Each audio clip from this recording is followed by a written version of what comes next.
Hi guys. কালি মই বজাৰলৈ গৈছিলোঁ বজাৰ কৰিবলৈ। তেতিয়া কাপোৰ কিনিলোঁ। কিনি পেলাই ধুনীয়া ধুনীয়া চোলা কিনিলোঁ। তোমালোকৰ ভাল লাগিছেনে কাপোৰখিনি? পাপাক চোলাটো নমা দিবহে লাগিছে। ইমান ধুনীয়া চোলাটো, পকেটটো আছে। কালাৰটো ভাল পাইছানে? মোৰ ইমান পচন্দ হৈছে।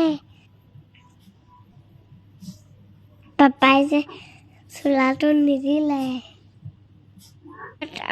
আকৌ তেতিয়া চোলাটো কিনিম। ৱাও, ইমান ধুনীয়া বুনটি কাপোৰ।